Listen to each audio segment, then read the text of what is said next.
Chapter 81 An Unexpected Nighttime Encounter. You are listening at novelfull.audio. As night fell, the faint moonlight shone through the clouds onto the walls of the castle. The students went back to the dormitory to sleep one by one. There were fewer and fewer people in the common room, and a large space was cleared. 3 sneaky figures walked down the stairs lightly, and one of them was holding a black cloak in his hand. Quack, quack, quack. Just as the 3 were about to move on, a toad appeared in front of them. Life. Harry was stunned for a moment, somewhat puzzled as to why Neville's pet appeared here. Never mind it, we have to act quickly, said Ron. What are you doing? Neville stood up from behind the sofa, looking at the 3 of Harry with ugly expressions. Originally, he just couldn't sleep, so he wanted to come and sit for a while, and took Lai Fu out to get some air by the way, but he never expected that he blocked the 3 Gryffindors who were about to leave the dormitory. His sense of responsibility was instantly overwhelmed, and it was absolutely impossible to turn a blind eye. You're going to sneak out again, aren't you? Neville, listen, we. Harry stammered, but he was obviously not ready to explain because of his guilty conscience. No, you are not allowed to go. Neville relied on his strong physique to block the door. You have already deducted 150 points. If you are caught for not returning at night, Gryffindor will be even more unlucky. Neville, we don't have time to explain to you now, so get out of the way. Ron said impatiently, there are 3 of us, you can't stop us. I'm ready. Neville was determined, clenched his fists, and put on a fighting posture. It's just that the pajamas he was wearing and the flustered expression on his face made his action look nondescript and a little funny. Neville, I have wronged you. Hermione pulled out her wand, all petrified. Neville's face turned blue in an instant, his body stiffened quickly, his arms clinging to the left and right sides of his body, and he fell to the floor with a plop. Gollum. Before Harry could react, Ron swallowed. You're a little scary sometimes, you know. Hermione looked at Neville who was motionless, her face was full of apology. I'm sorry, but it's really for your own good. Let's go, said Harry. The 3 bypassed Neville who was lying on the ground, and put on the invisibility cloak when they left the portrait doorway. There were a lot of them, and they had to make sure that the invisibility cloak covered 3 of them, and their speed was much slower than normal walking. Meanwhile, Aaron in the Slytherin common room was getting ready. The music box, a Christmas present from one of his relatives, is of such high quality that it will definitely calm the 3-headed dog. The contents of the 2 pre-written letters are almost exactly the same. Once it is determined that Voldemort has started to act, Aaron will not hesitate to let Abe deliver the letter. As a life-saving magic tool, he pinned a very inconspicuous brooch into his clothes. This thing can withstand all the blows of the Great Magister, including the killing curse. Finally there were 2 wands, and Aaron examined them as carefully as a quill before an exam. Call. Sure enough, I was still too nervous. If I had known earlier, I would have reserved half of today's tranquilizer for myself. Aaron chuckled, then patted Abe's faucet and stuffed the 2 letters into his pocket. The green envelope is for Professor Snape, and the red envelope is for Professor McGonagall. Your task is very heavy, and it may even affect your master's life, you know. Abe nodded solemnly. His small face was rarely serious. Seeing this, Aaron felt a little relieved, and then took out the invisibility potion. He drank a quarter of it himself, and fed another quarter of it to Xinglong. This allowed them to remain invisible for nearly an hour, enough time to rush to the corridor on the 4th floor and wait there. Even if the time limit is up, the remaining half of the potion can give them enough buffer time. After becoming invisible, he took out another bottle of Felicia, took a sip by himself, and fed it to Abe with some pain. It should be safe now. Set off. 10 minutes later, Aaron came to the corridor on the 4th floor before Harry and the others. 1 person and 1 dragon adjusted their breathing tacitly, and approached the wooden door cautiously. At this time, they couldn't help but not be vigilant. What if Voldemort was playing music to Mau Mau? If they were discovered, it would be for nothing. At this time, Voldemort doesn't care who is invisible, and it is possible to cast the death curse directly on them. The lock on the wooden door is still in good condition, the same as at noon, but Aaron was more careful. If the lock was broken, it meant that Voldemort had entered the trapdoor, but the door lock is fine now, and Aaron doesn't know if he's coming or not. you can only get close to the wooden door and listen carefully to see if there is any sound of music inside, so as to make a preliminary judgment, but the soundproofing function of this room is still very good. Aaron worked hard for a long time, and only heard the sound of Mau Mau snoring. Just when he was hesitating whether to go in and have a look, a light red light suddenly flashed on the door lock, and the door was opened like this. Aaron's heart skipped a beat, and he covered his mouth with one hand and Abe's with the other, for fear of making a sound. After the door closed, he breathed a sigh of relief. It's time to wait. Aaron put down Abe, then pointed to the outside of the corridor. The meaning was obvious. I'll guard here first, you go to report. Abe didn't act immediately. After hesitating for a while, he stretched out his dragon claws towards the wooden door, and then shook his head quickly. Anything? Aaron frowned, and continued to press his ear to the door. After a while, several black lines appeared on his forehead, because in addition to the purring of the three-headed dog, he also heard the voices of several acquaintances. Before he had time to think, he opened the door and walked in. As expected, he saw 3 Gryffindors, Harry, Ron, and Hermione all came, and none of them were left behind. How did the door open? Ron asked with some doubts. Maybe it's not closed properly. Harry didn't care, but glanced at the harp that was playing automatically. Snape has already been here, and he cast a spell on the harp. It may not be Professor Snape who came. Aaron interjected speechlessly. He should be sleeping in the dormitory at this time. Who? Who's there? The 3 of them panicked in an instant, took out their wands one after another, and aimed at the direction from which the voice came. Don't be so nervous. Aaron withdrew from the invisible state. If Mau Mau wakes up, we will be sad. Aaron, why are you here? Harry asked a little excitedly. Do you have an invisibility cloak too? I don't have that kind of props, but I have a bottle of invisibility potion. Aaron spread his hands, then glanced at the harp that was still playing. His pupils shrank slightly. Since this harp was not made by Harry and the others, it could only be Voldemort. After thinking about this, he immediately winked at Xinglong, who was still squatting at the door. After Abe received the signal, he quickly rushed out of the corridor. What are you doing here? Get the Philosopher's Stone before the mysterious man. Hermione explained, and then became a little frustrated, but we seem to be a step late. Aaron couldn't help but patted his forehead. I seem to have said that I am sure to stop the mysterious man. Is that why you don't believe me?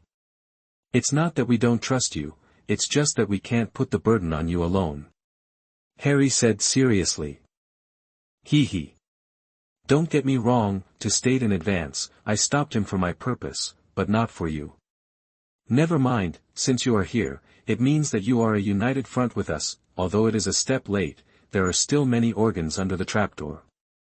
The mysterious man certainly hasn't succeeded yet, we still have a chance. Said Harry, walking up to Fluffy. We have to move its claws, the trap door is under there. Move what? Aaron said impatiently, all you have to do now is go back to sleep. Staying here will only get in the way, and it's very dangerous. What about you? Hermione asked meaningfully, should you plan to stay? That's not important, what's important is that I have the confidence to get out of my body. Harry shook his head. Even if you talk about hype, we won't let you face this alone. Furthermore, in case you fail, we will help and take care of you. Aaron, why didn't you find out that this kid is a Tendon before? Ron, come and help me. It is good. With great effort, the pair moved a huge dog's paw away, revealing the trapdoor below. After opening, it was an extremely dark passage. TSK. It's scary to look at. Driven by curiosity, Aaron took a closer look. I'll be the first to go in, and you guys will come down after I give the signal. Harry volunteered. If anything happens, you just have to escape by yourself. Chapter 82 Passive Deviation from the Original Plan. You are listening at novelfull.audio. You don't need to say this, I can leave now. Aaron said without hesitation, completely ignoring Harry's seemingly final entrustment. Originally, he had no intention of joining the plans of the 3 Gryffindors. The harp had already proved that Voldemort was under the trapdoor, and it would be an idiot's death to go down now. Whatever the reason, Harry wanted to prevent Voldemort from being resurrected, at least it sounded great, but the key question is how to stop it. Is it out of passion, or rely on head iron? If you don't have enough strength, just relying on these two things is no different from giving away for nothing, waiting for work here, waiting for the two professors to come, and following them to pick heads is the most correct battle plan. Hearing this, the three of them looked at each other, and then all looked at Aaron with strange expressions. Don't look at me like that, my plan is completely different from yours, so. Aaron said with a sigh, I don't suggest you go down, this is advice, of course, if I have to go down, I won't stop it, good luck to you and goodbye. Just as Aaron was about to leave this dangerous hole, he felt a stench blowing towards his face, and subconsciously looked up. The three-headed dog Mau Mau opened his eyes, staring hostilely at the four wizards standing in front of the trapdoor. The dog's mouth secreted extremely viscous saliva, which dripped onto Ron's shirt. Aaron swallowed, shrugged with a wry smile, and jumped into the trapdoor without saying a word. Why did he go down all of a sudden? Ron asked with some doubts. Wait. Harry suddenly felt a little uneasy, don't you think it's too quiet? It's the harp. Hermione glanced back. It's not playing. Yeah. Ron noticed the disgusting saliva on his shoulder, and looked up to see 6 huge eyes looking at them. The music stopped, that means the three-headed dog. Roar, Mau Mau roared, and the 3 heads shook from side to side, and one paw was lifted up by it during the saliva splashing, and it was about to slap it down.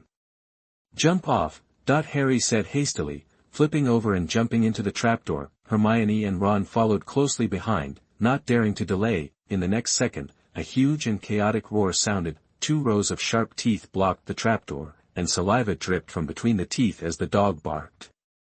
Fortunately, the trapdoor is relatively small, otherwise we would be in danger. The wand in Aaron's hand emitted a pale white light, illuminating the place where they landed. It's also lucky that there are these mollusk plants here, otherwise I would have fallen to my death. Ron looked at the exit blocked by the dog's mouth, and they fell 10 meters at least. Aaron looked at the irregular ground made of plants under his feet, saw a few steps vaguely through the gaps, and couldn't help sighing. There is another floor below, which should be designed by Professor Sprout. Checkpoint, Devil's Net. What Devil's Net?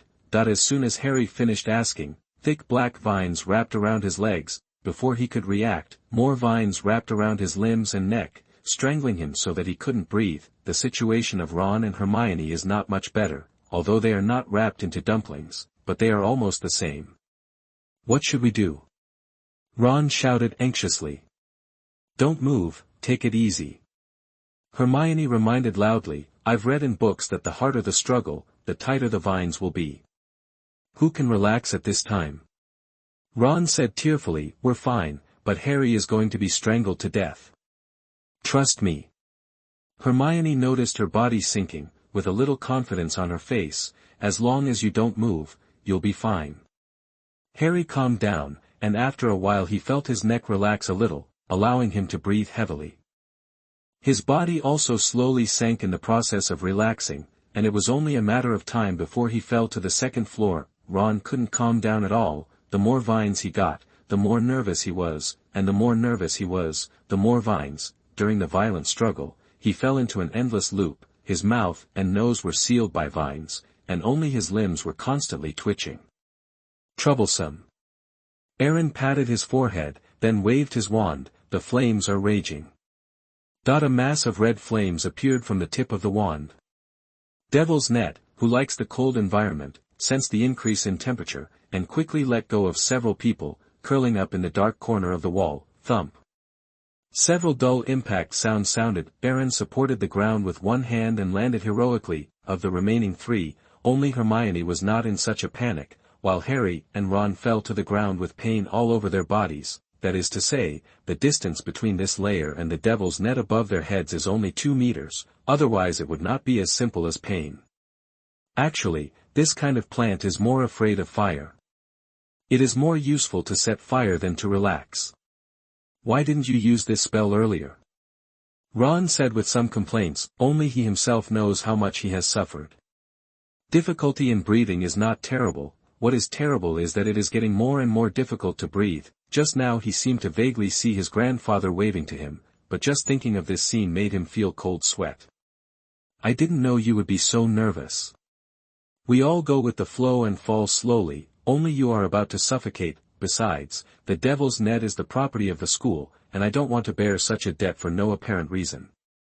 The corner of Ron's mouth twitched and he opened his mouth, but he didn't know what to say. Ahem. Aaron walked to the stairs, blocked the only passage, and then looked at the three of them. We are safe for the time being. I suggest you follow my plan and wait a little longer. I must go. Harry knew what he was going to say, and cut him off without thinking. You idiot. We have already slowed down a step. Is it useful for you to chase after this time? You know who hasn't succeeded yet. Harry pushed his hair back, pointing to the lightning-shaped scar on his forehead. It hurts, but I'm pretty sure he hasn't succeeded, but if he doesn't stop it, he will be resurrected when he gets the Philosopher's Stone. I understand how you feel, but even if he got the Philosopher's Stone, it would take some time to transform it into life force. Then I can wait for him to kill me, said Harry bitterly. Aaron hesitated for a while, and silently let the passage out. He wasn't Harry Potter, had no major feud with Voldemort, and didn't know what it was like to have a knife dangling from his head. Thank you. Harry walked quickly up the steps, followed by Ron. Don't worry about it. Hermione explained patiently, it's a matter of life, and it's only right for him to be anxious. Ugh. He was in a hurry and my plan needed time. I'm 99% sure to stop Voldemort, but what he's afraid of is just in case. Then, do you want to go together? What do you say? I have followed down, I can't really stay here forever. If something happens to you all, my conscience will inevitably feel bad. Hermione smiled happily, and then stepped into the passage. As the four continued to move forward, the sound of flapping wings became clearer and clearer. They came to the end of the corridor and opened a door. It was a very spacious room, with dozens of pillars supporting a ceiling tens of meters high, and countless keys with transparent wings flying around in the room. If I'm not mistaken, that door should be the exit. Ron said, pointing to the opposite door. Nonsense, anyone who is not blind can see it. Aaron said disdainfully, the problem is how do we get there? That door can't be opened with a lock-unlocking spell, you need a matching key. But there are at least 1,000 keys here, so you can't try them one by one. Even if you can try them one by one, the process will probably be quite exciting. You mean, the keys are going to attack us? Hermione asked. Not sure, but the possibility cannot be ruled out. It was stabbed by hundreds of keys, and it probably leaked after it was cured. Aaron said as he walked to the door and examined it carefully for a while, we have to find the oldest one among the thousands of keys.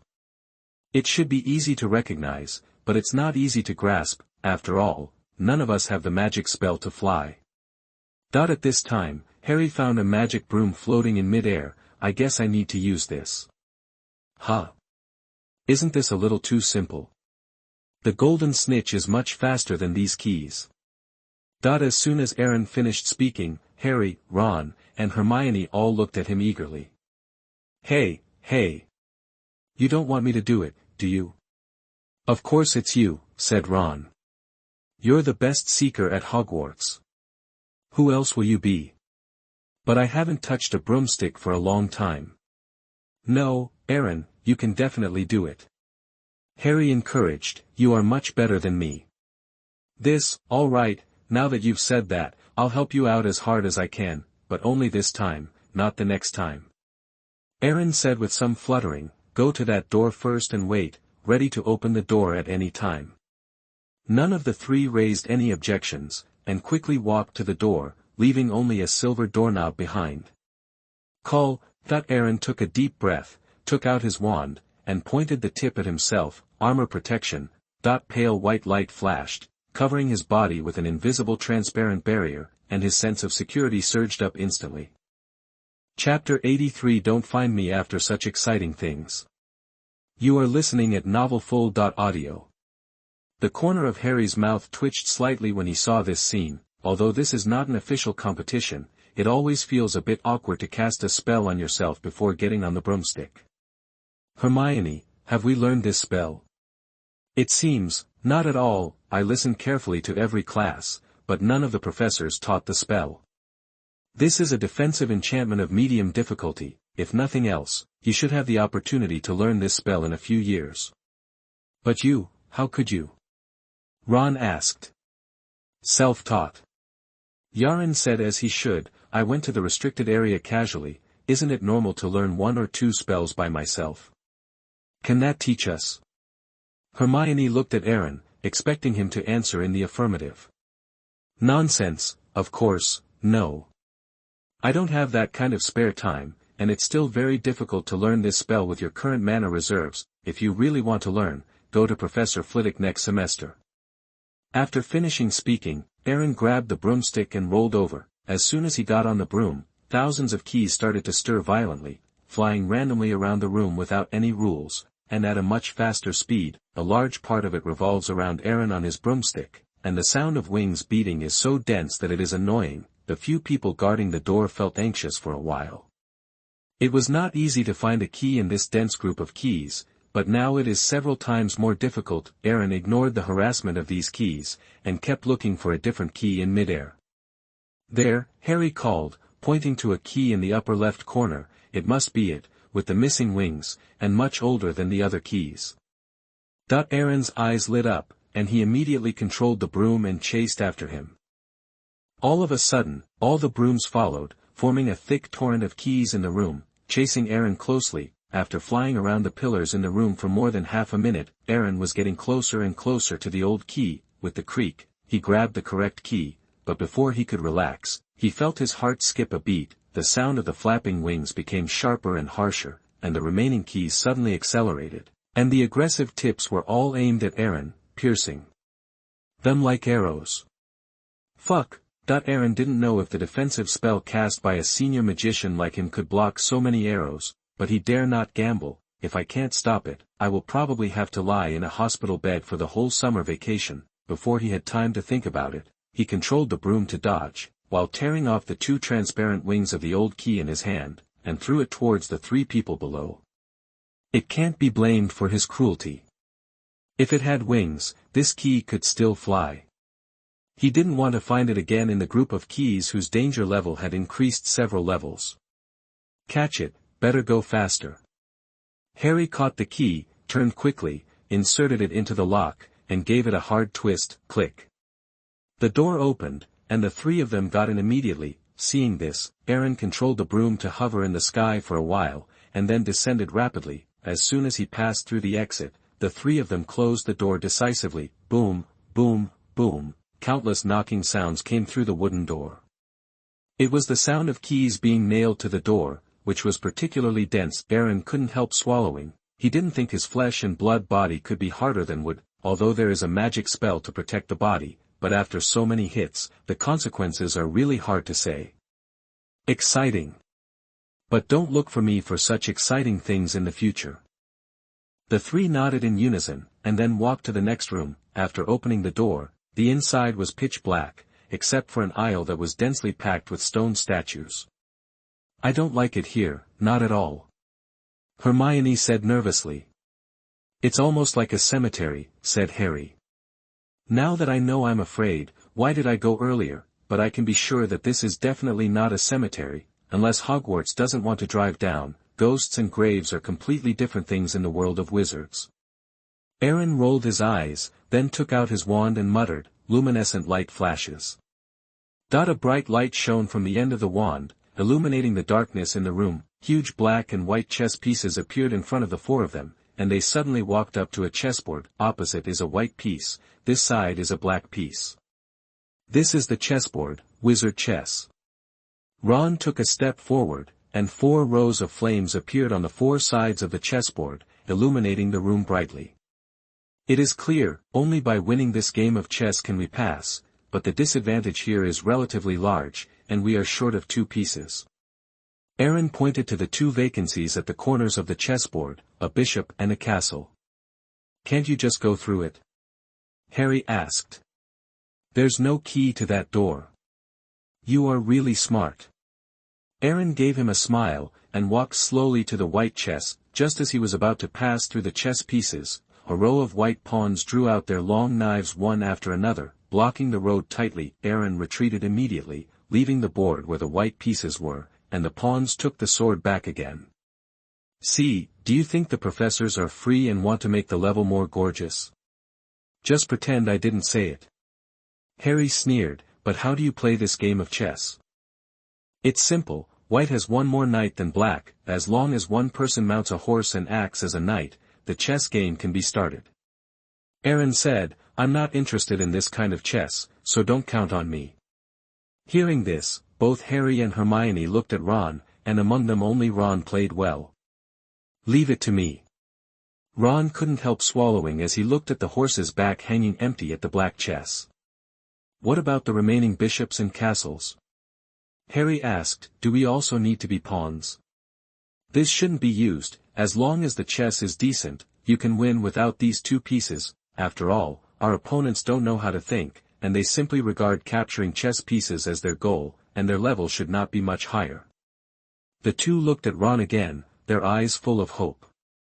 Hey.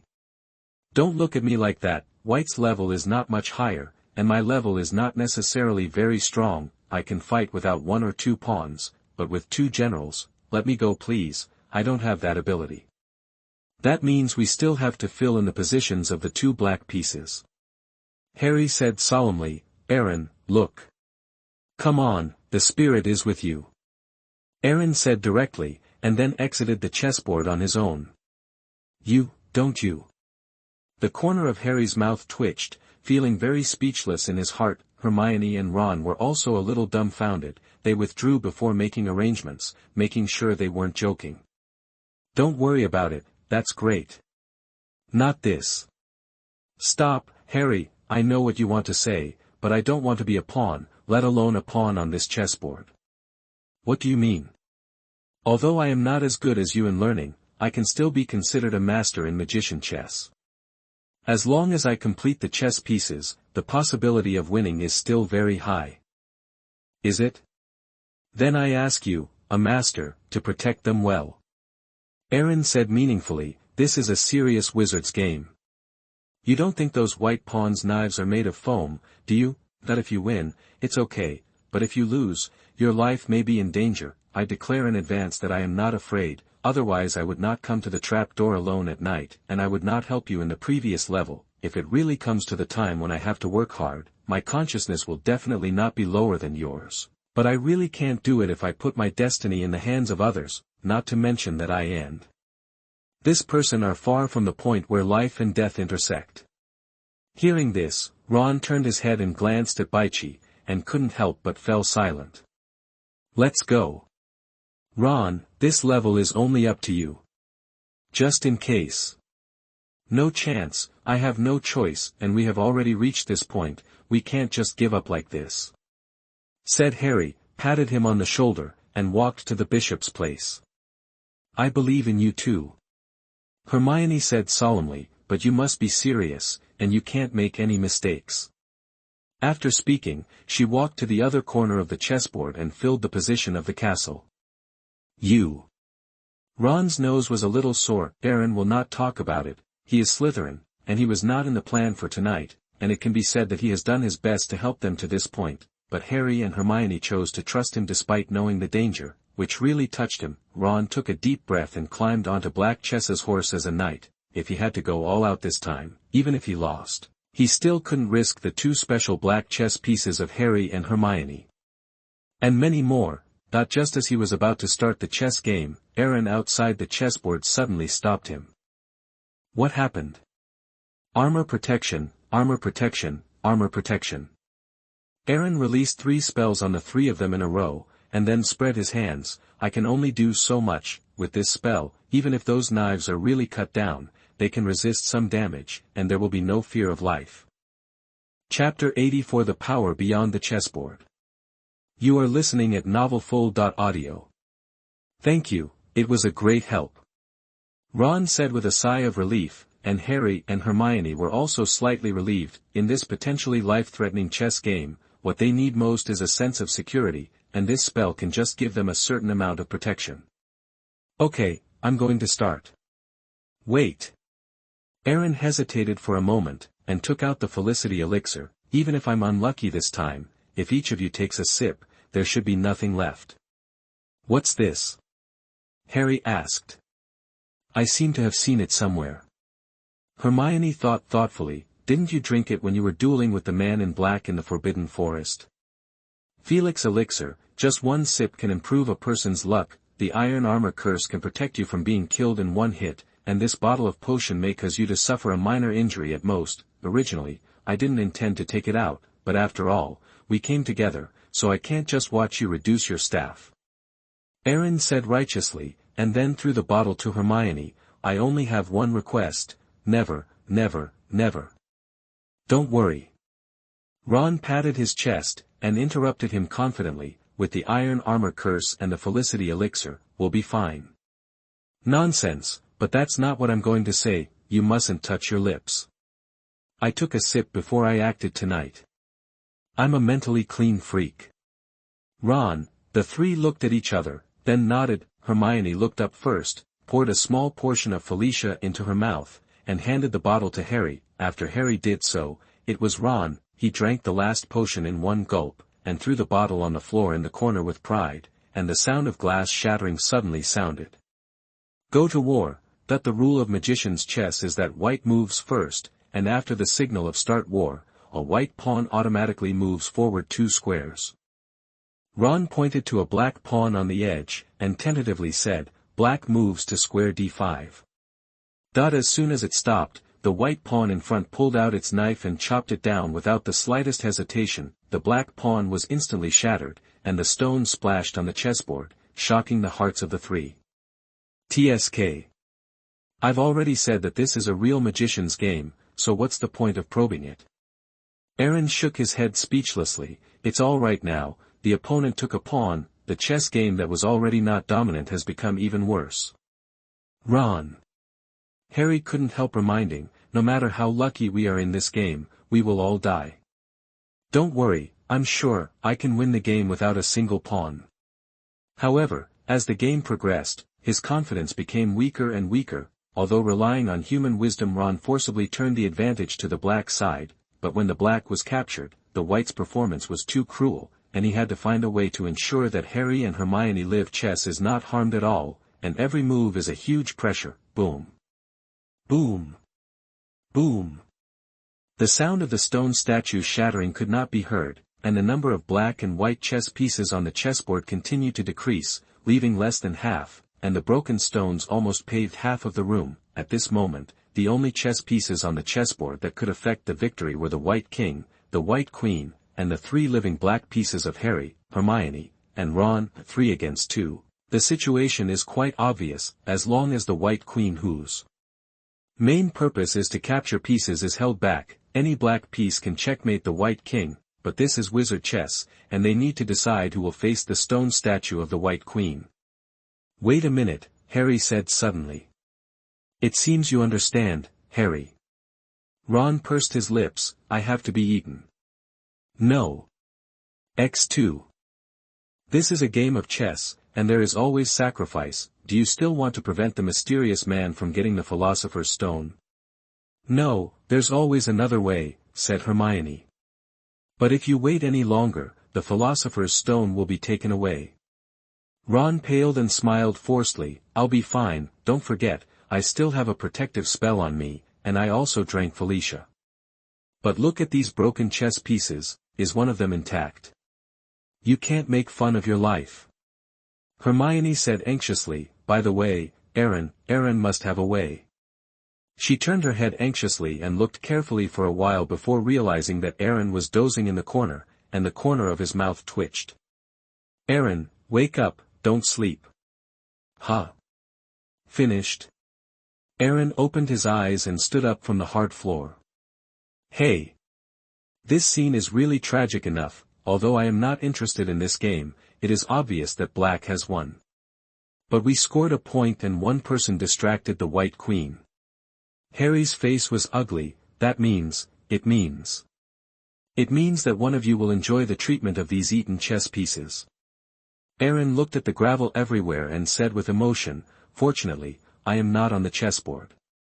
It is really sad to be a chess piece. Is now the time to discuss this? Ron said tearfully. Why are your legs shaking so much? No, not just the legs, am I wrong? Your whole body is shaking. He intends to sacrifice himself and let us checkmate the White King. Harry said in a deep voice. Aaron froze for a moment, then looked at the trembling Weasley, and gave him a thumbs up. Brilliant, wise decision, right choice, as expected of Gryffindor, your courage really impresses me. I believe the Weasley family will be proud of you in the future, go for it. Point 3 People, is this what people say? Is this gloating tone true? Wait, you mean to really make Ron sacrifice? Hermione asked in disbelief. We can only watch, and can't do anything. What else? Would it be you and Harry instead? Aaron asked rhetorically. Ron is on a stone statue anyway, and with the iron armor curse and blessing elixir, he may not be seriously injured, but what about you? You have nothing. Instead, after you lure by away, you can only rely on your flesh and blood to block its long sword, and you will die. In short, Ron is the best choice. Is there nothing else you can do? Hermione asked. Aaron raised his eyebrows and gave her a playful look. There is no way, even if I use my way, Ron still has to act as a pawn, but compared to being attacked by the White Queen, the danger is a little less. That's it. Ron said immediately, and then looked at Harry. Go to the next level immediately after winning, don't delay here. Ron controlled the statue of the horse and slowly moved to the White King. General, after the words fell, the White Queen turned around slowly, looked at Ron with a face without facial features, and then moved towards him. Both Harry and Hermione watched this scene anxiously, their hearts beat faster and their breathing became more rapid. Ron on the horseback was trembling all over, but his hands were still holding on to the reins on the statue tightly. After Ho approached, he clenched the long sword in his hand and stabbed straight at the horse's belly. Ah! Ron exclaimed in panic. Ron! Harry also yelled angrily. At this moment, a white light flew out from the side, knocking Ron onto the wall. Harry's yelling stopped abruptly, and he was stunned for a while before looking in the direction of the white light. Aaron put away his wand pretending not to care, looked at the stunned two people. Am I handsome? Harry and Hermione couldn't react for a while, so they could only nod in unison. Is this how you do it? Hermione asked. That's right, it is not necessarily only the player who can control the chess pieces. The forces outside the chessboard can affect the situation at any time. This is a famous saying of a certain ancestor of my family, which is quite reasonable. Aaron explained. White's purpose is only to destroy the pieces. In other words, the White Queen's goal is only the statue of the horse on which Ron is riding. As long as you leave in time, there is no danger in getting off the board. Is Ron going to be okay? Harry looked at the figure crouching under the wall, full of worry in his heart. Probably not. Should, the two said in unison, obviously not satisfied with these two words. Of course it should. I have to make sure that he is outside the chessboard, and the strength of the spell is a little bit stronger. I gave him armor and luck though, so it shouldn't be a big deal. Harry smiled bitterly. You are too. What? Are you not convinced? Aaron played with taste. At least he ended up much better than that chess piece, didn't he? Harry looked at the pieces on the chessboard that were smashed by the White Queen, but he was also speechless. Maybe you're right, but you should have said it beforehand. You didn't even ask. Besides, I have to grasp the timing of casting the spell, and I said in advance that the effect may not be so good. Suddenly, Ron's moan came from the foot of the wall. Harry. Ron, are you okay? It's okay, I just feel a little pain in my back, and my foot seems to be twisted, but it's not a big problem. It's fine, just wait for a while, I'll be there right away. Harry breathed a sigh of relief, and then walked up to King Bai. Chapter 85 Simple Logical Reasoning Questions. You are listening at novelfull.audio. You are checkmate. After the words fell, the White King let go of the long sword in his hand, and the remaining white chess pieces retreated one after another, silently announcing the outcome of the game. We won. Ron said in surprise, as if he still didn't believe it. We won, but it's not over yet. Aaron looked at the door guarded by the white chess pieces. The subsequent levels will definitely not be easier than the previous ones, and we have to face a big boss. Ron, can you be alone? Harry asked with some concern. Well, yes. Then I'll warn you to wait for us here, and you don't want to participate in the rest of the levels. What? But I've come here. Ron stood up a little unconvinced, but just as he took his right foot, he staggered and almost lost his footing. You stay here, said Hermione. You can't let us carry you over there, can you? In case of encountering any dangerous institutions again, we can't care about your state.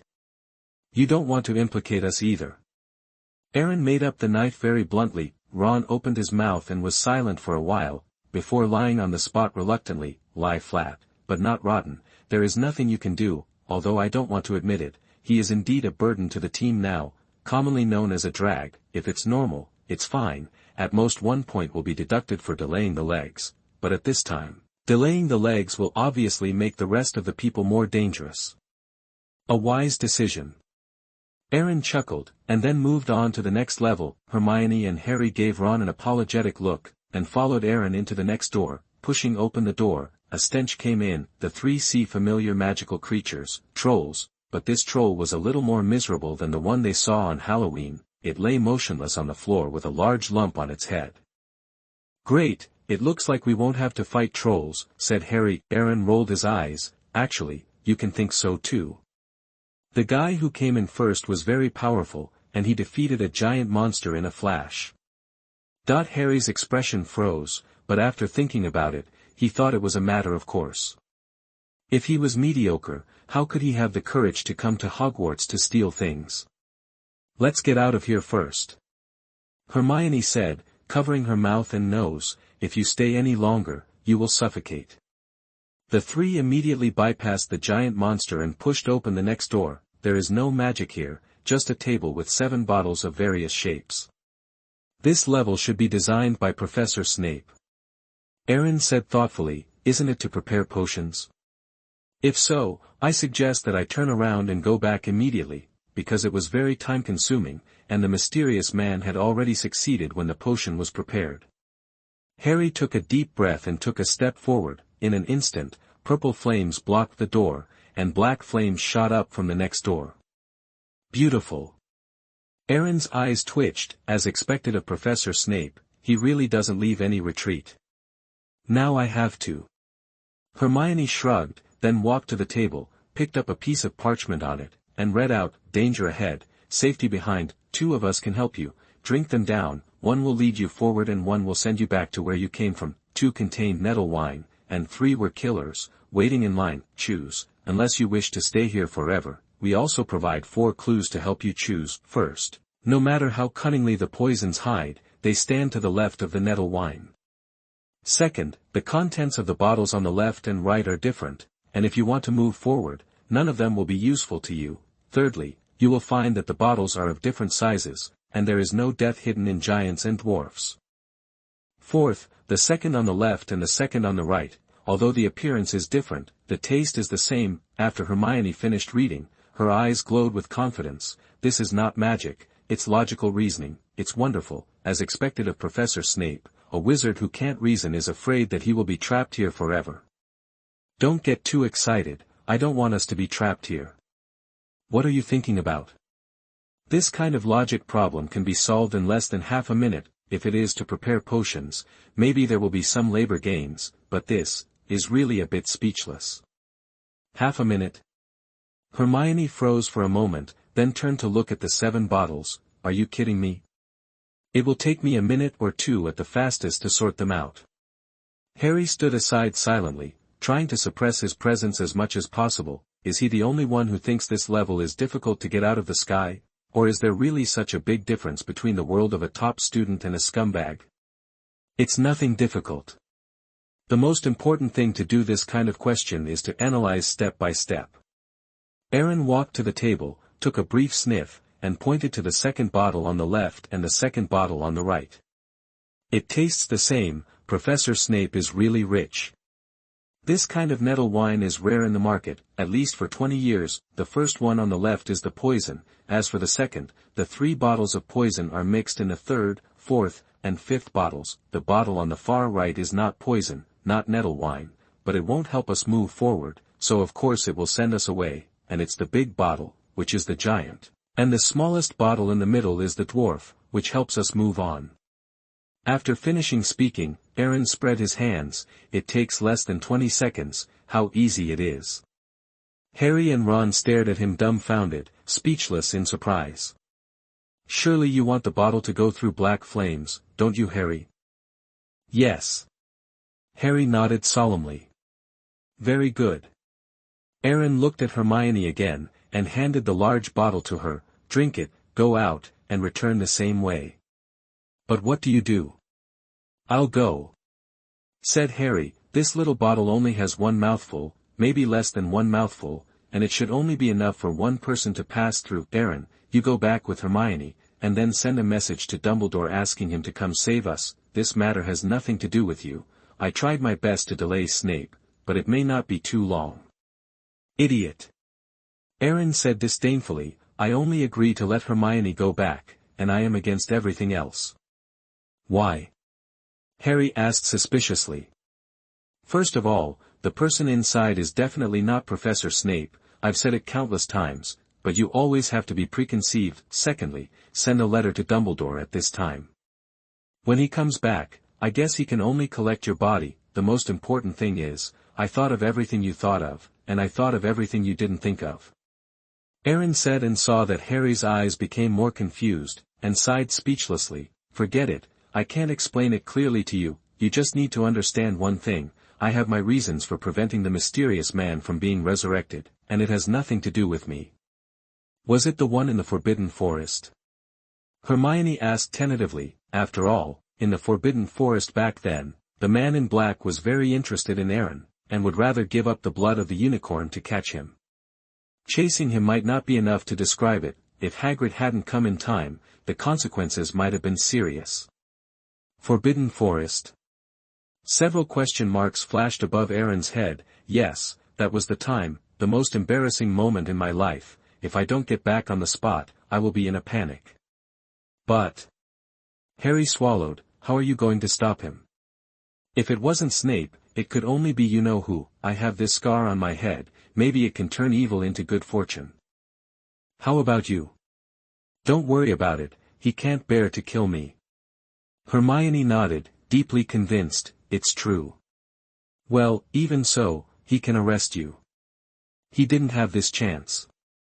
Aaron said meaningfully, anyway, unlike you, I never do things that I am not sure about, nor do I do things without brains. Harry, why does this sound so wrong? There is one more problem, there is only enough for 1 person in this small bottle, there are 2 of us. Cut. Aaron curled his lips, picked up the nettle wine on the table, and poured the little potion in the small bottle into it. Let's not say it's 2 people, 3 people are enough. Then am I. Don't talk yet. Hermione was interrupted by Aaron before she finished speaking. Drink another bottle of potion and leave here, that's what you should do. No, I don't agree. It's up to you not to agree. Aaron said as he took out his wand, I won't do anything to girls, but it's for your own good, and you'll know when you go out. You. Hermione trembled her lips, you really can't.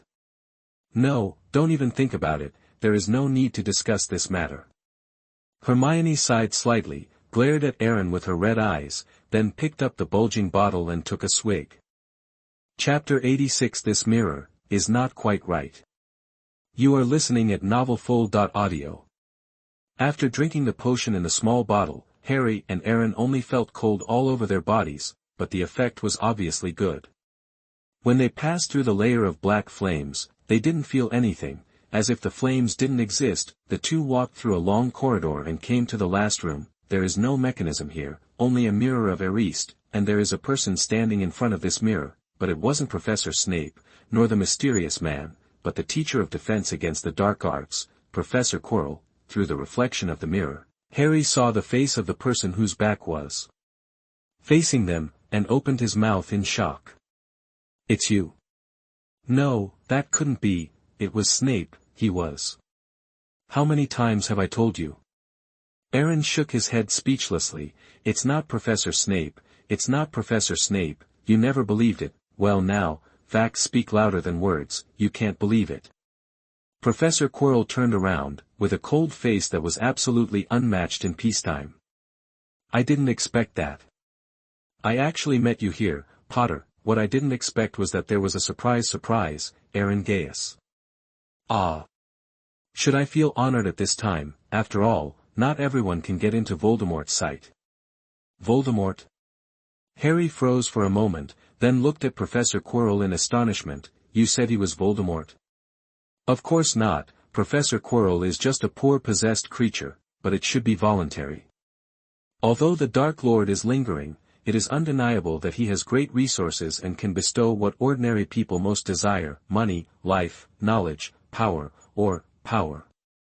I suddenly understood why the Master valued you so much. Quirrell suddenly laughed. But how did you know? Shouldn't everyone be suspicious of Snape like Harry Potter under normal circumstances? After all, he doesn't look like a good guy, and he often makes things difficult for Gryffindor, while Professor Quirrell is just a stammering coward who can't even speak well.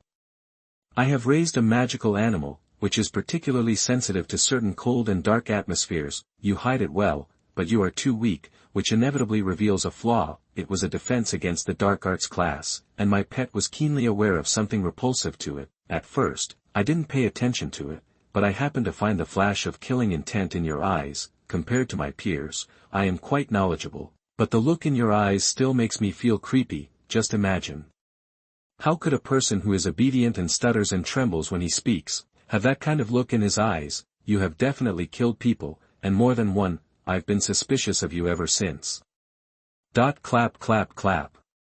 Professor Quirrell applauded. It's really beautiful, but this is just a suspicion, right?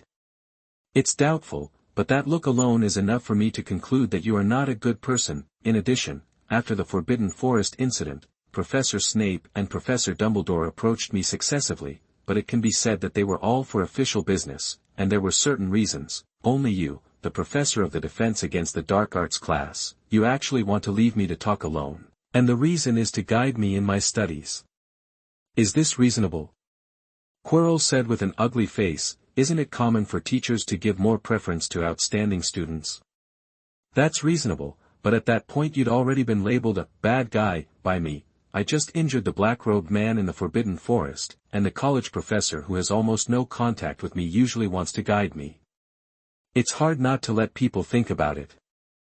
In addition, the scar on Harry Potter's forehead, the unicorn blood that can sustain life, the Philosopher's Stone that can make people live forever, and a scary man in black who dare not show his true colors, these connections can barely draw a conclusion that you are the object of Voldemort's possession.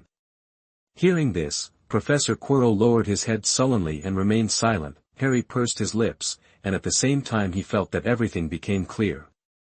What about Professor Snape? He jinxed my broom on the Quidditch pitch. This. Just as Aaron was about to explain, Quirrell suddenly said, Actually, I wanted to harm you, and Snape was chanting to break the spell. If your friend Miss Granger hadn't come to light the fire and block my view, I could have killed you in half a minute at most. Understood? Aaron glanced at the dazed Harry and said, Our head of Slytherin wanted to save you, but you wronged him for most of the semester, and you owe him an apology. Harry nodded blankly, but I always feel that he hates me very much. Of course he hates you, but the reason for hating you is your father, but he never wants you to die. I knew from the start that you were a threat, especially after Halloween. I let the troll out, distracted everyone, and thought I would succeed, but Dumbledore's magic stopped me. After that, Snape came to my door. He was more sensitive than anyone else, suspicious me, frightened me, threatened me. But he didn't understand that his threats were useless because I was not alone.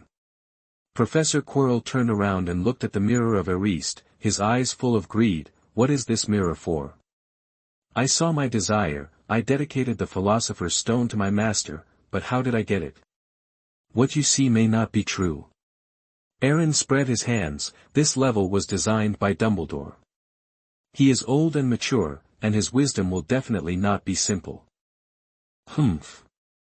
At worst, I'll smash this mirror, I have plenty of time, and when Dumbledore comes back from London, I'll be flying away with the Philosopher's Stone. You can try it, maybe you won't get anything if you break this mirror. Use these two children. A hoarse voice echoed in the room, and Professor Quirrell suddenly turned around to look at the two of them, and shouted sharply, "You two, come here." Aaron and Harry looked at each other and walked forward slowly. "Look in this mirror and tell me what you see." The two looked at the mirror, but they were not very nervous. After all, it was not the first time for them to look at the mirror of Erist, and they had some experience. Suddenly, Dumbledore appeared in the ordinary mirror, holding a blood-red stone in his hand. He glanced back and forth between Aaron and Harry in the mirror, and finally stopped on Aaron. Aaron in the mirror looked ugly and waved his hands again and again, signaling him to hand over the Philosopher's Stone to Harry. But in the end, he couldn't hold back the elderly man, and he put the things in his pocket. Harry was stunned for a moment, then subconsciously glanced at Aaron's pocket, and found that it had bulged a lot, and immediately understood where the Philosopher's Stone was. "How?" Professor Quirrell asked, "What did you see? Tell me." Harry was taken aback, and after realizing it, he knew that he must not show his flaws, and immediately said, "I saw that I was shaking Dumbledore's hand, and I also won the Academy Cup." Quirrell rolled his eyes, pushed him away, and stared at Aaron with piercing eyes. "What about you? What did you see? How is this possible?" "I saw me dedicating the Sorcerer's Stone to the Dark Lord, and then carrying on his legacy decades later as the third Dark Lord." Aaron was talking nonsense in a serious manner, matching the astonished expression on his face. His acting skills were online, but he scolded Dumbledore in his heart. "Gone, old cunt." Intentionally, that old bastard definitely did it on purpose. In order to protect Harry, he actually pushed out his Slytherin as a shield, but it's not that easy to pull me into the pit. "Master, this." Professor Quirrell asked hesitantly, "What should I do?" "Some of them must be lying, or both of them." A sharp voice came from the back of Quirrell's head, "Let me talk to them." "But Master, your physical strength is not enough." "Enough." Quirrell untied the purple turban wrapped around his head, and then turned himself to face the two. Where the back of the head should have been, there was an extra human face. Through the mirror of Erist, Harry could see very clearly. He had never seen such a hideous and terrifying face in the restricted area. It was like a ghost crawling out of hell. "I thought you could still look a little bit human, but now it seems that I think too much," Aaron said with some emotion. "Long time no see, Aaron Gaius." Voldemort said meaningfully, "This is our first real meeting, although it may not be very good." "It's not very good. I need the Philosopher's Stone to reshape my body, and you can help me with this." Voldemort said meaningfully. Harry's heart skipped a beat. Voldemort wouldn't know where the Philosopher's Stone was? He shook his head complicatedly at Aaron, praying in his heart that he would not take a detour. Aaron smiled indifferently, and took out a red stone from his pocket under the astonished eyes of the other party. "Do you want this thing?" Chapter 87. I don't want this hot potato. You are listening at novelfull.audio. Of course. Voldemort looked at the red gem in Aaron's hand through the mirror. His voice was full of temptation. "Give it to me, and I can give you everything you want." He. Aaron smiled disdainfully. "I'm very sorry, I don't seem to want anything. In other words, you can't give me what I want." "Ha ha ha." Voldemort laughed loudly, as expected of a Slytherin. "He is as ambitious as I used to be." "Don't tell me what you have." "Ambition is something that everyone has, and it's just a difference in size." Aaron played with the Philosopher's Stone. "To be honest, I don't want to give it to you." "You will give it to me." The old god Voldemort said reassuringly, "Didn't you just say that? You will serve me and become the third Dark Lord. While this may be an impromptu lie you've spun to deceive the world, it can turn out to be true. You have the noblest and oldest blood in the magic world, and you are qualified to be my successor. I will do my best to train you." I was a little shaken by what I heard. Aaron smiled embarrassedly, and didn't care about the anxiety on Harry's face. "But it seems that it is not enough to use this condition in exchange for my allegiance. I advise you not to be ignorant of good and evil. Professor Quirrell said viciously, "It is your great honor that Lord Voldemort has taken a fancy to you." "Shut up, it's not your turn to speak," Voldemort said in a hoarse voice, and Quirrell shut his mouth guilty, his face full of horror. "Reject my solicitation, do you know the consequences of doing so?" "I know very well."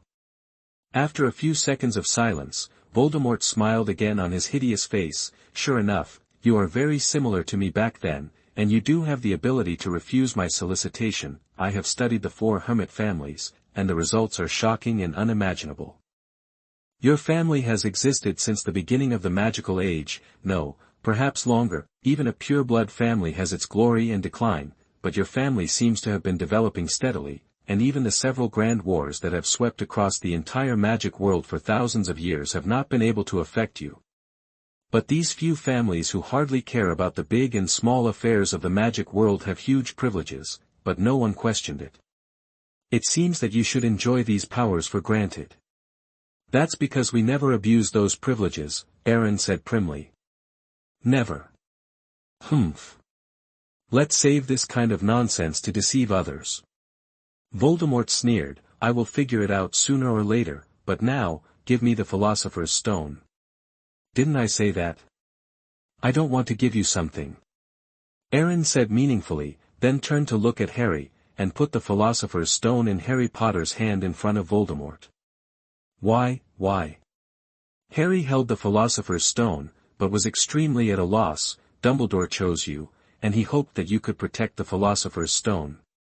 But I choose you, Harry Potter. You are more courageous than me, and you are also the last person who wants Voldemort to get the Philosopher's Stone, and I am good at protecting my life wisely. Between life and the Sorcerer's Stone, I will choose the former without hesitation," Aaron said seriously, not giving Harry a chance to refuse at all. "Dumbledore put the Sorcerer's Stone on him, just to give Harry Potter an extra layer of insurance. As the heir of a hidden family, how could he not have some means to save his life? And once Voldemort hurts Aaron, he will inevitably face a powerful wizard family, which is beneficial to Dumbledore and harmless. However, he would never have thought that Aaron would put the most fire-attracting Philosopher's Stone in Harry Potter's hand with a backhand. He doesn't want this hot potato. If he doesn't throw it out earlier, why not keep it for the winter? Aaron, you have lost a shortcut to reach the sky in one step," Voldemort said regretfully, and then looked at Harry Potter in the mirror. "If you don't want to end up like your parents, give me the Philosopher's Stone. Don't even think about it."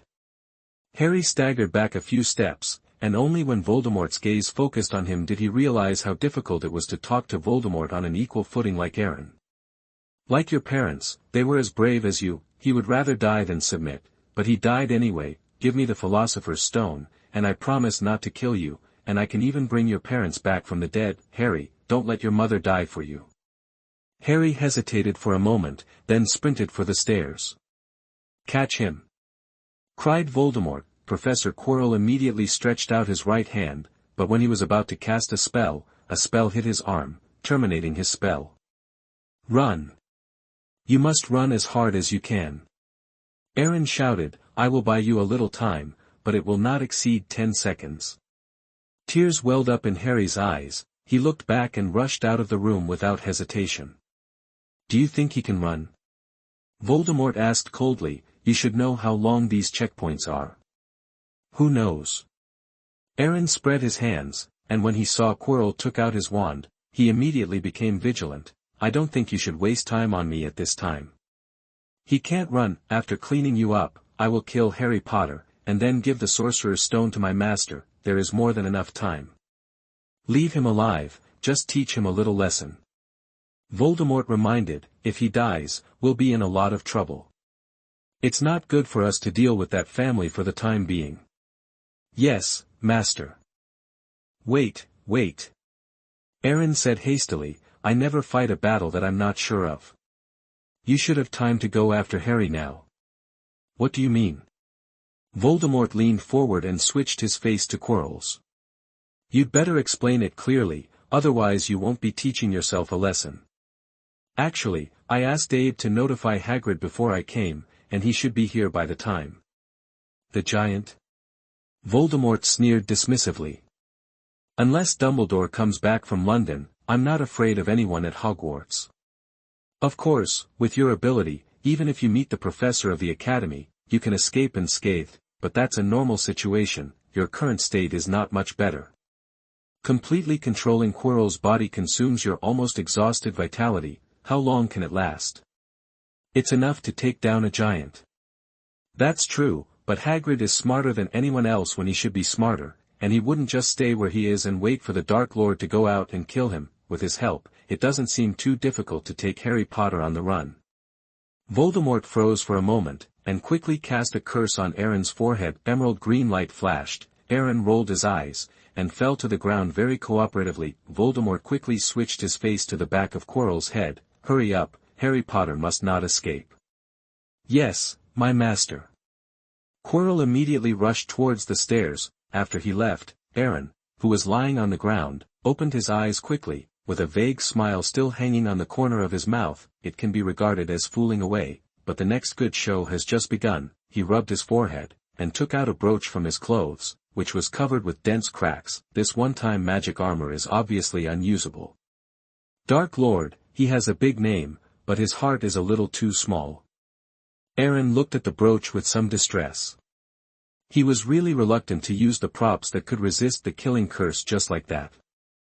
Voldemort hadn't used the killing curse just now, and it wouldn't even have caused any damage, but that magic will make him have continuous nightmares for the next month, and Voldemort's terrifying and hideous face will be the protagonist of the nightmares. It is conceivable that after the effect of this curse, Voldemort will more or less become his psychological shadow. The next time you meet, you will subconsciously feel fear, and it will be much easier to conquer a person with fear. After putting away the brooch, Aaron walked out of the room unhurriedly. At the same time, Hermione also returned to the wizard board and briefly explained the situation to Ron. Just as the two were hesitating whether to wait here for Aaron and Harry to return, or to return the same way, a white figure suddenly jumped in from the entrance. Abe! Hermione said in surprise. Not just it, but the two of us. Professor McGonagall walked in and said, and behind her was Professor Snape, whose face was like water. The two professors looked more sloppy than usual, probably because they were forcibly woken up from their sleep. Professor McGonagall, Professor Snape, why are you here? Hermione was a little guilty at the same time as she was excited. After all, they had been caught once for staying out at night, but this time it seemed to be more serious, and they should be able to get it on the threshold of expulsion. It was Mr. Gaius who asked Abe to send us a letter saying that Professor Quirrell was going to steal the Philosopher's Stone, and let us come to the trapdoor anyway. Professor McGonagall explained angrily, but I didn't expect that you guys are so courageous. You can just break through the trapdoor, but you have come to this step. It's not that you don't believe us. Ron said unconvinced. In his opinion, if Professor McGonagall believed them, they would never take such a big risk to do such a thing. How can I trust you? You said that Professor Snape would steal the Philosopher's Stone, but he's standing here right now. Hearing this, Snape's expression became even uglier. Professor McGonagall, I'm usually a little strict with Gryffindors, but I didn't expect to attract such suspicion for no reason. It's really chilling. Chapter 88 2 verses 1, also called Strong Support. You are listening at novelfull.audio. Sorry, Professor Snape. Professor McGonagall said awkwardly, I'll ask them to write a 1,000-word check for you later. It is obviously irrational to doubt school professors without any evidence. Snape snorted coldly, somewhat dissatisfied with this explanation, but Professor McGonagall has already said so, and as the professor and dean of Hogwarts, she still has to give her face. Didn't Aaron also suspect Professor Quirrell? Ron said a little unconvinced, does he have evidence? And why did you rush over here just because he sent a letter from his pet? It's not fair that Harry and I went looking for you in person, and you turned a blind eye. Unfair. Professor McGonagall froze for a moment and explained, it seems that you have misunderstood something. Aaron also had no evidence to prove that Professor Quirrell was plotting against the Sorcerer's Stone, but he made a deal with Dumbledore that he could call two professors once and be on call. Ron was dumbfounded immediately, and Hermione was also stunned for a long time before showing a look of sudden realization. They understood why Aaron didn't want to enter the trapdoor, and why he was so confident that he could stop the mysterious man. The dean of the college can be said to be the strongest force in Hogwarts other than the principal. He can mobilize 2 deans at once, so there is nothing to be afraid of. The only problem is to determine the time of the mysterious man's action. Only by grasping this opportunity can it be done once and for all. No wonder he will be waiting at the door of the corridor tonight. So that's the case. Hermione smiled embarrassingly, with a particularly complicated mood. Ron also reacted, but why didn't Aaron tell us earlier?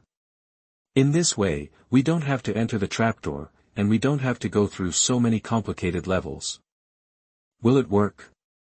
Hermione rolled her eyes. He said he was sure to stop you-know-who from getting the Sorcerer's Stone, and we came here by ourselves. He also advised us to go back more than once, because we didn't want to leave. After breaking through the devil's net, he suggested that we wait where we were, because we were worried that the mysterious person would take advantage of this time to get the Philosopher's Stone and insist on breaking through the next level.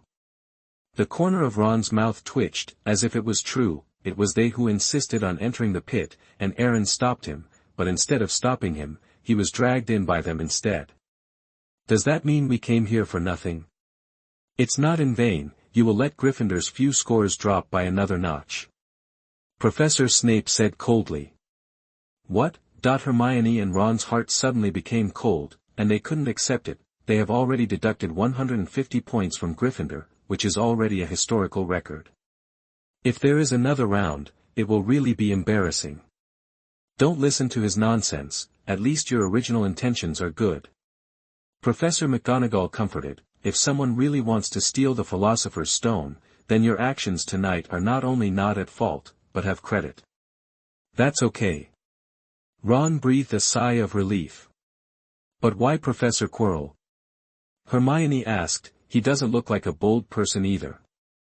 We don't know if it's true or not, but it's always right to come and have a look. Professor McGonagall said. Don't talk about that yet. Professor Snape looked at the two with a sullen face. Where's my student? Where is he with Harry Potter? If there is no accident, it should be the last level. Hermione said embarrassingly, the next level is the troll, but it seems to be subdued in advance. As for the penultimate level designed by Professor Snape, it took Aaron 20 seconds to pass it. 20 seconds? Are you kidding me? I'm really not kidding. Both Professor Snape and Professor McGonagall were stunned for a moment. They both thought that this level would slow down the pace of the two students, but now it seems that the plan still cannot keep up with the changes. It is a good thing to have an excellent student, but this student is too good, and it is embarrassing to be so good that it exceeds the teacher's expectations. Snape took a deep breath and ran to the next door at a faster pace. Professor McGonagall was also worried. Granger, take Ron and get out of here quickly. If true, it could be dangerous. Here, there is a magic broom in the previous level that allows you to fly out of the trapdoor. As for the three-headed dog, it is now asleep, so don't worry. But staying here is just a burden, and we are not allowed to be distracted from now on. Hermione nodded and was about to help Ron leave. At this moment, Harry screamed and rushed out of the troll's room, almost bumping into Snape, who had just walked to the door. You can't escape, Harry Potter. Professor Quirrell sneered. Hand over the Philosopher's Stone. But when he rushed out of the room, his whole body was not well, and a few black lines appeared on his pale face. Both Professor Snape and Professor McGonagall were here, and he hit the muzzle of the gun in a serious manner. Professor, save me. Harry was overjoyed. As if catching a ray of light in the darkness, he quickly ran behind Professor McGonagall. Are you all right, Mr. Potter? It's fine for the time being, and fortunately you came in time. Where's Aaron? Snape asked. Harry hesitated to speak, looked at Hermione and the others who focused their attention on him, and lowered his head in shame. I don't know. How could you not know? Hermione couldn't help asking, didn't you go to the next level together? Yes, we got the Philosopher's Stone in the Mirror of Erist. Dumbledore put the Philosopher's Stone in Aaron's pocket, he handed it to me, and then, in order to buy me time to escape, he chose to face Professor Quirrell alone. By the way, Professor Quirrell is now possessed by Voldemort, which is particularly terrifying. Hearing this, everyone's heart sank to the bottom of the valley. Quirrell is here, which means that Aaron is in danger. It's not true. Hermione staggered back a few steps, seeing the darkness in front of her eyes, unable to accept this cruel fact. Hermione. Ron pursed his lips. Cheer up. How do I cheer up? If something happened to him, we should account for at least half of the reasons. Snape wasn't in a good mood, but compared to these little wizards, he was used to seeing strong winds and waves, so he calmed down quickly. What did you do to my student? This question shouldn't be asked of me, Snape. Professor Quirrell said flatly, it was Voldemort who did it himself. I didn't kill him. A hoarse voice suddenly sounded, and at the same time, a ferocious face changed from the back of Quirrell's head to the front. That little guy exceeded my expectations both in terms of talent and temperament. I can't bear to bear such a good seedling, and I am too familiar with Dumbledore. I know his thoughts clearly, so I won't be fooled. It's just that I didn't expect to be slapped by a young wizard. Gaius said that he notified Hagrid before coming, but he didn't expect it to be the two of you, but it's his ability to deceive me with this little trick. What have you done with him? Snape asked again. It's nothing. Just put a little spell on him to make him sleepless for a month. Voldemort sneered, Severus, I'll give you a chance, turn from darkness to light, help me get the Philosopher's Stone. Professor Snape won't help you. Aaron came out suddenly and said, I thought you guys could fight. That's the end. I'm a little disappointed. How are you? Why am I okay? Aaron spread his hands. I made enough preparations before I came, including the letters to inform the two professors, the music box that puts the three-headed dog to sleep, the blessing elixir that can improve luck, and life-saving medicines. Magic props that can resist the full blow of the Great Magister, etc. In the end, most of them were used, and your spell didn't work for me at all. The current situation is already obvious. 2 against 1, you are dead. Really? Voldemort sneered, then gave Snape a meaningful look. That's not necessarily the case. No, you're really dead. Aaron glanced at the silent Professor Snape thoughtfully. Even if you have any backhands, it won't be useful. Haven't you ever wondered why Hagrid isn't here? That giant. Voldemort froze for a moment, an ominous premonition welling up in his heart. No one else could come, but with Hagrid's concern for these 3 Gryffindors, he should and must be here. Could it be that? That's right. After knowing that Dumbledore left the school, I guessed that you were going to act. Hagrid was pretty good in every way except his inability to keep secrets, so I persuaded him to help deliver a message to Dumbledore. With Dumbledore's strength, as long as the speed is faster, half a day is enough for him to return to Hogwarts. I think Voldemort's current state should not be the opponent of the White Devil in his heyday. Chapter 89 The Last Straw That Broke the Camel's Back. You are listening at novelfull.audio. Voldemort was silent for a while, then silently changed his face to that of Quirrell. Using his limited life and physical strength to completely control the body, he loosened his muscles, his joints rattled, and drew Quirrell's wand. It was a 9-inch-long alder stick with a core of unicorn feathers. Although it is not very suitable for Lord Voldemort's identity, and it is not very handy to use, but at this time, it can only be used to make do with it. Baron also took advantage of this time to hide behind the 2 professors, joining Harry and the others. Aaron, I really appreciate you more and more. Dumbledore would come back early is something I never expected. Voldemort sneered, but things are not at the end of the ropes for me. As long as I get the Philosopher's Stone before he comes back, the upper limit of this body can at most allow me to reach the strength of a great magister. Facing 2 professors is a bit difficult, but it may not be impossible. Then go ahead. As long as you can defeat the 2 professors at Hogwarts, we offer you the Philosopher's Stone. I hope you will do what you say. Voldemort grinned, and launched an attack on his own initiative. Although the physical condition is extremely poor and there is no one in strength, a thin camel is still a camel, and it is not inferior to 1 against 2. The green spell and the 2 crimson spells collided continuously, making deafening noises, and the broken pieces on the chessboard continued to spread around under the washing of the magic power. Aaron watched with great interest this battle that at least only magisters could join. It's not enough to learn from each other's strengths to make up for weaknesses. He is confident that he can reach this level in a short time. He just wants to increase his knowledge. Aaron. Harry was not in the mood to watch the battle, but said anxiously, "What nonsense were you talking about just now? How could you give the Philosopher's Stone to Voldemort?" "I said this for the sake of our safety. With Voldemort's arrogance, he probably wouldn't attack us before he got rid of the two professors, but we still have to be on the safe side. Besides, if the two professors together can't beat him, we can't hold the Philosopher's Stone alone. Either hand it over to save our lives, or he kills us and finds the Philosopher's Stone from our corpses. One is no loss, no gain, and the other is no return. Which one do you choose?" "I'd rather die than give in," said Harry indignantly. "Well said." Aaron gave a thumbs up, and then tapped his wand, and the Philosopher's Stone in Harry's hand flew to his hand. Before Harry could react, he continued to speak. "I appreciate your courage very much. You cannot take your own life seriously. You are not ordinary courage, but if you don't want to die, it doesn't mean I don't want to die. Voldemort may not let you go, but the three of us are different from you and have a chance to survive." Hearing this, Harry struggled a bit. He and Voldemort were at odds with each other. Only one of the two could live, but he didn't want to implicate others because of his own reasons. "Do you feel particularly entangled?"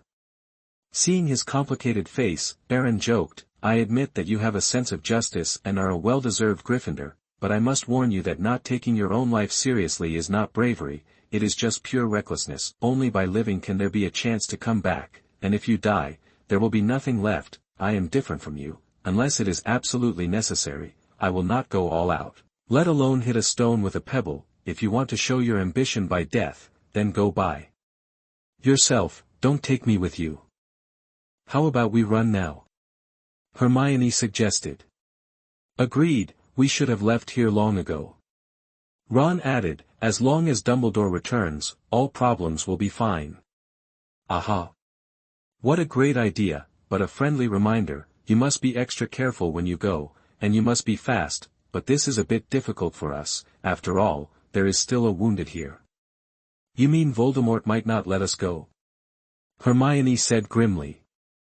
"It's not possible, it's certain. Although he is still fighting with the two professors, he has also divided part of his attention on us. If there is a slight change, he will probably try to get injured and leave us behind, because as long as you get the Philosopher's Stone, you can reshape your body, and it doesn't matter to him how Quirrell's body is." The three of them looked at each other, and Harry lowered his head in resignation, but his clenched fist still showed his reluctance. "Can we really just watch like this? We are wizards too, and we can help the professor too. Pull it down." Aaron poured a ladle of cold water mercilessly. Harry froze. "Am I wrong? It seems not quite right." Hermione shook her head. "Why?" Hermione hesitated to say anything. Ron also opened his mouth, with an embarrassed expression, and silently turned his face away. Aaron smiled playfully, then patted him on the shoulder, and turned his head away. "Take a good look. Is this a battle you can join? Tell me, what level are you now?" "Should soon be an intermediate magician." Harry also reacted, and said a little embarrassed. "Then please be a little self-aware, okay?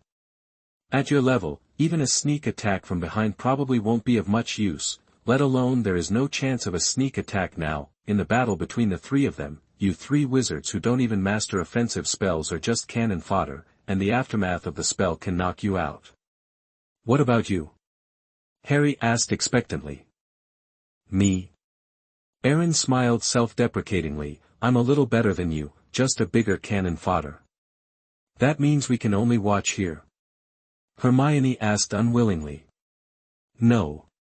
Aaron said meaningfully, "You can still pray that Dumbledore will come back as soon as possible."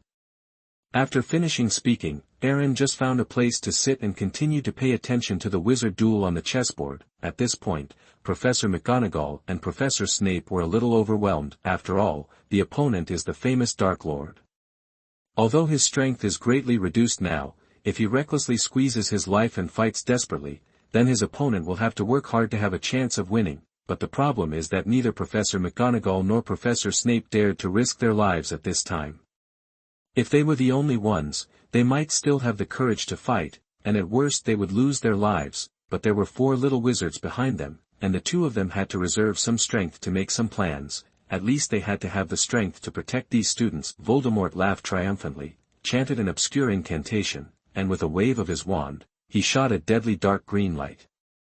The two professors raised their wands tacitly, and hastily released two magic spells, one red and one white, to barely compete with the green light. The three curses collided fiercely in mid-air, advancing and retreating like a tug-of-war, stalemate for a while.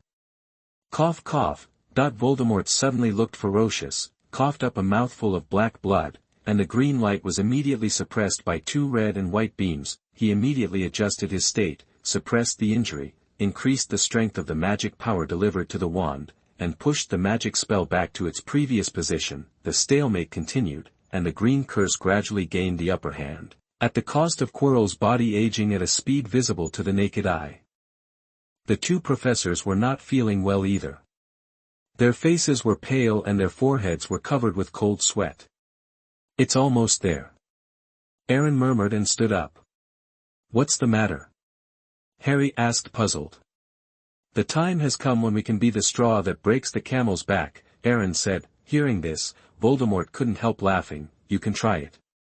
Don't mess around," Professor McGonagall reminded. "You are too weak, this is beyond your control." "That's right," Snape said with an expression on his face. "Don't worry, I'm sure." "No," Snape said immediately, "don't think that you can be defiant just because you have a bit of talent. Voldemort's power is beyond your imagination, he can kill you all with one hand." "I know, that's why I waited until now." Aaron threw the red gemstone in his hand, and under the surprised eyes of everyone, he threw it at Voldemort. The Philosopher's Stone cut through the air and hit Voldemort's head with great speed. The other party was also a little confused by the sudden surprise, but he quickly reacted.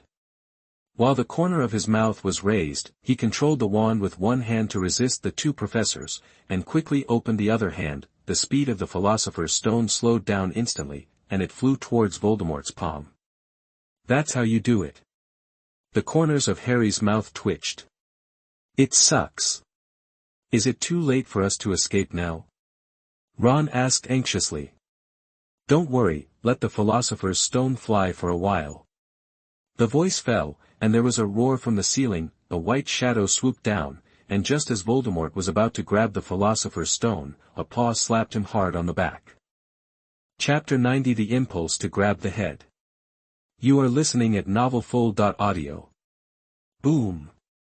Caught off guard by the impact, Voldemort never expected that someone would attack from behind, and it succeeded. Not only did he fail to grasp the Sorcerer's Stone, but the continuous output of magic power was also interrupted.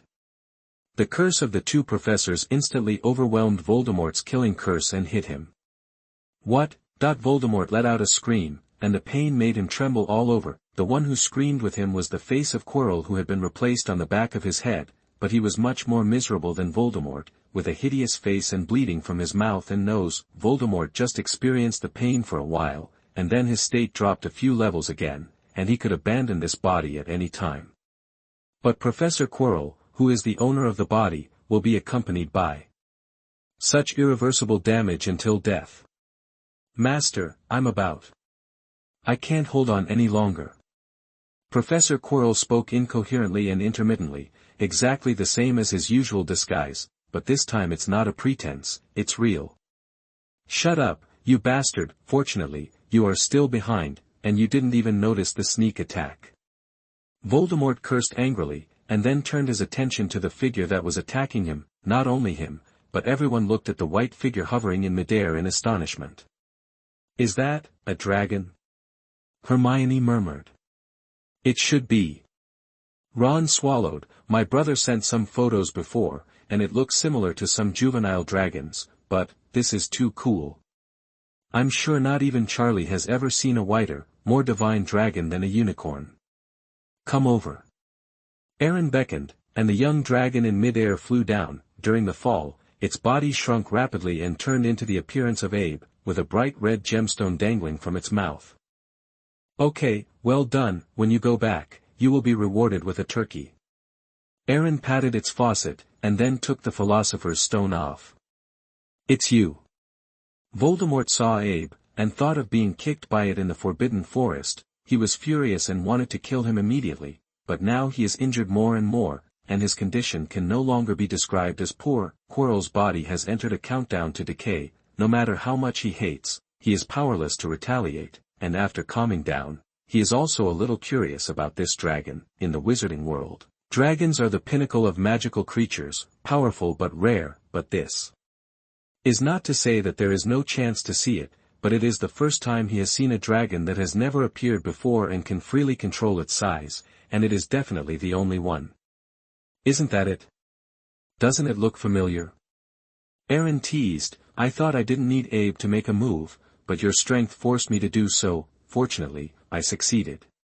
Humph. This is not luck, your timing was perfect, and I couldn't refuse the Philosopher's Stone as bait. Voldemort looked at Abe, who was completely out of line with the mighty and domineering just now. What kind of creature is that you have been in school for more than half a year? If it is a dragon, it should not only grow to the size it was just now. As expected of the Dark Lord, you can find the key point at once. Aaron also knew that there were so many people here, and Abe's identity must not be kept secret. After thinking for a while, he pretended to explain, it's normal that you don't know, it is one of our family's inheritance, but it happened to be hatched in my generation. It only recognizes the blood of my family, but it grows very slowly. That's an honor. Voldemort said with a dark smile. Being able to see such a creature before this body is destroyed is a worthwhile trip. After the words fell, Quirrell panicked at the back of his head. Master, you can't give up on me, I'm your most loyal slave. To shut up. The Dark Lord will not abandon his loyal servant. Voldemort said coldly, it's not that I haven't failed, but I will never die. I may give you a new life when I return. Thank you, Master, thank you.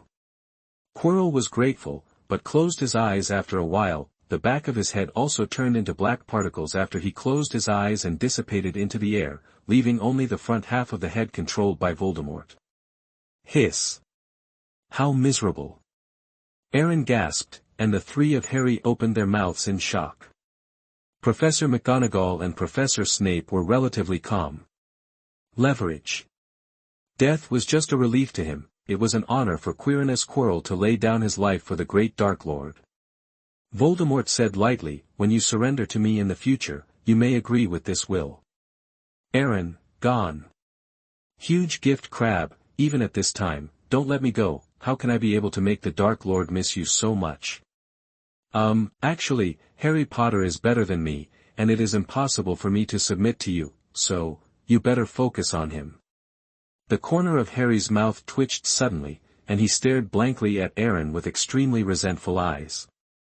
You don't need to remind me, I didn't intend to let him go. Voldemort said angrily, trust me, time will tell. In the future, you will find that becoming my heir is your best choice. Aaron pondered for a while, looked at the backs of the two professors, and said, Professor McGonagall, Professor Snape, I ask you one thing, I will leave him alone later, and I will personally send him on the road. This isn't appropriate. Professor McGonagall said speechlessly, although thanks to Aaron, Voldemort suffered a full blow from him and Snape, and his body that was already on the verge of collapse was even worse, and a weight was added to the balance of victory, but it is not allowed to let a 12-year-old student kill someone, even if the target is the heinous Dark Lord. Professor Snape chose to remain silent and said nothing. Severus, let him do it. Voldemort laughed loudly, stepping on the second generation of the Dark Lord, he is indeed my chosen heir. What about me? Aaron couldn't hold back a swear word. Originally, he just wanted to follow the two professors and pick up the head at the last moment, but now he suddenly had the urge to grab the head. I don't want to inherit such a big family business, so I have to follow you to stand on the opposite side of the magic world. Obviously he can lie down and win, but he wants to narrow the road, and become a black horror in the magic world. Unless he's out of his mind, he wouldn't have chosen that path to kill Harry Potter. Are you sure? Professor Snape frowned. It's not your turn to teach me how to do things, I know exactly what I'm talking about, roared Voldemort.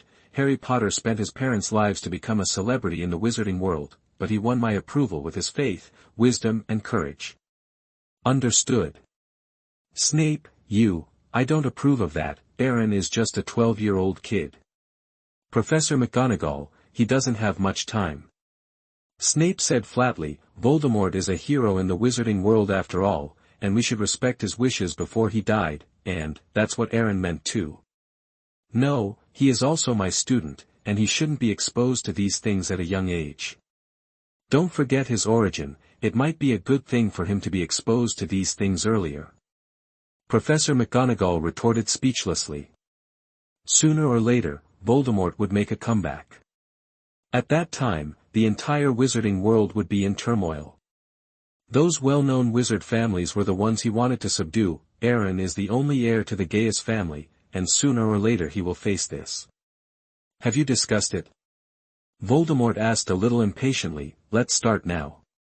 I will use your embarrassed appearance to prove the power of black magic. Avada Kedavra, that a green light flashed from Quirrell's wand, and Snape and Professor McGonagall immediately swung their wands to fight back. The two white rays of light merged together, became thicker, and collided with the green killing curse. Boom. After a long time, the magic power spread outward from the midpoint of the spell collision. The shock wave splashed the debris on the ground, and the flying dust filled the entire room. Aaron and others watching the battle only vaguely heard the sound of a few heavy objects falling to the ground. Professor, are you all right? Harry asked nervously. However, a shaky figure came out of the dust, and the weak Voldemort left a horrible smile on several people, and then set his sights on Aaron. Hey. Don't look at me like that, I'm scared. I don't see where you look scared. Voldemort said hoarsely, look at them all trembling, they don't even have the courage to face me, but you're different, and it's nice to have two wands in your sleeves ready to go. You want to kill me, it's easy, you can do it easily. Crazy. Aaron stopped pretending and took out two wands directly. You only have the strength to wait for death, otherwise I will run faster than anyone else. Sure enough, you are just like me when I was young. Don't be funny, I'm not like you, Aaron retorted, thinking of me as an idiot like you is your biggest mistake. Any last words? Dumbledore can't give you what you want, I'm waiting for you to come to me.